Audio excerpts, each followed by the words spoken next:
மயிலாடுதுறை மாவட்டத்தில் வந்து தற்போது நள்ளிரவான இரட்டை கொலை நடைபெற்றிருக்கிறது. ஹரிஷ் என்ற வேலை தேடும் இளைஞனும் ஹரிசக்தி என்ற கல்லூரி மாணவனும் இதில் வந்து படுகொலையாயிருக்காங்க. மயிலாடுதுறை மாவட்டத்துக்கு வந்து சட்டவிரோதமாக சாராய பாட்டில்கள் கடத்தி வந்து விற்பனை செய்யப்பட்டு வருகிறது.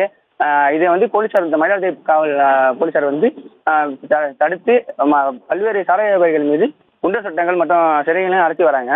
இருப்பினும் வந்து மயிலாடுதுறை மாவட்டம் மயிலாடுதுறை அருகே முட்டம் பகுதியில் வந்து வடக்கு தெருவில் வந்து முனுசாமி மகன் தங்கதுரை, ராதா மகன் ராஜ்குமார், முனுசாமி மகன் மூவேந்தர் 3 பேரும் வந்து உறவினர்கள். இவர் 3 பேருமே வந்து கடந்த 6 மாதங்களாக வந்து சாராய வியாபாரம் செய்வதாக கூறப்படுகிறது. இந்த நிலையில வந்து இந்த தங்கதுரைக்கும் ஹரிஷ் என்ற அந்த அப்பகுதியை சேர்ந்த வேலை தேடி இளைஞர் வீட்டிற்கும் இடத்தகராறு ஏற்கனவே இருந்துள்ளதாக கூறப்பட்ட நிலையில அடிக்கடி தகராறு ஏற்பட்டுள்ளது.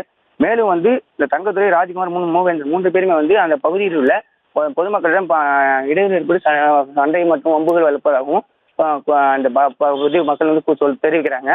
இந்த 3 பேர் சாராயம் விற்பதாக வந்து கூறப்பட்ட நிலையில கடந்த 11ஆம் தேதி ராஜ்குமாரை வந்து மயிலாடுதுறை போலீசார் வந்து கைது செஞ்சிருக்காங்க. கைது செஞ்ச நிலையில இந்த 14ஆம் தேதி நேற்று வந்து ராஜ்குமார் வெளில வந்துட்டாரு. வந்த நிலையில ஏற்கனவே நம்ம முன்னிலை இருந்ததுனால ஹரிஷ் தான் இந்த வந்து போலீசாரிடம் சாராயம் விற்பதை தகவல் தெரிவித்திருப்பான் என்ற கோணத்துல ஹரிஷிடம் வந்து தங்கதுரை, ராஜ்குமார், மூவேந்தர் 3 பேர் சேர்ந்து தகராறில் ஈடுபட்டு வராங்க. இந்த 3 பேரும் உறவினர்கள் என்பதால் 3 பேரும் ஒற்றுமையாக சேர்ந்து அவருடன் தகராறில் ஈடுபட்டு வரும்போது அப்போது மறைத்து வந்த கத்தியை எடுத்துக்கொண்டு ஹரிஷ் மற்றும் ஹரிசக்தியை வந்து கத்தியால் குத்தியதில் வந்து சம்பவத்தை இருவருமே பரிதாபமாக உயிரிழந்தாங்க.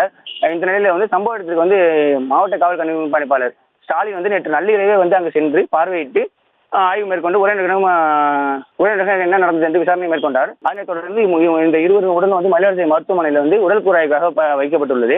மேலும் வந்து நள்ளிரவு முதல் தற்போது வரை வந்து மயிலாடுதுறை மருத்துவமனையில் வந்து உறவினர்கள் வந்து ஒரு 100க்கும் மேற்பட்ட குவிந்திருக்காங்க. அவங்க அந்த உயிரிழந்த ஹரிஷ் மற்றும் ஹரிசக்தியின் தாயார்கள் மற்றும் உறவினர்கள் வந்து கதறி அழும் காட்சி வந்து நம்ம பார்த்துட்டு தான் இருக்கோம். அது மட்டும் இல்லாம வந்து இப்ப 3 பேருமே வந்து தலைமறைவா இருந்தாங்க. தங்கதுரை, ராஜ்குமார், மூவேந்தர் 3 பேர் தலைமறைவா இருந்த நிலையில இன்று நள்ளிரவு 2 பேரை கைது செய்த நிலையில இன்று காலையும் ஒருவரை கைது செய்திருக்காங்க போலீசார். மயிலாடுதுறையில் வைத்து அவர்கள் செல்போன் எண்களை நோட்டம் செய்து கைது செய்துள்ளனர். மேலும் வந்து இது சம்பந்தமாக வந்து போலீசார் வந்து உரிய நடவடிக்கை எடுத்து மென்மேலும் இது போல கொலை சம்பவங்கள் நடைபெறாமல் இருக்க சாராய வியாபாரிகளை உடனடியாக தடுத்து நிறுத்தவும் கூடுதலாக போலீசார்களை வந்து இந்த நடவடிக்கை மேற்கொள்ள வேண்டும் என்பது பொதுமக்கள் சமூக ஆர்வலர்களின் கோரிக்கையாக உள்ளது. அது மட்டுமல்லாமல் மயிலாடுதுறை மாவட்டத்தில் வந்து இந்த சாராய விற்பனை தற்போது அதிக அளவில் ஈடுபட்டு வருவதாகவும் கூறப்படுகிறது.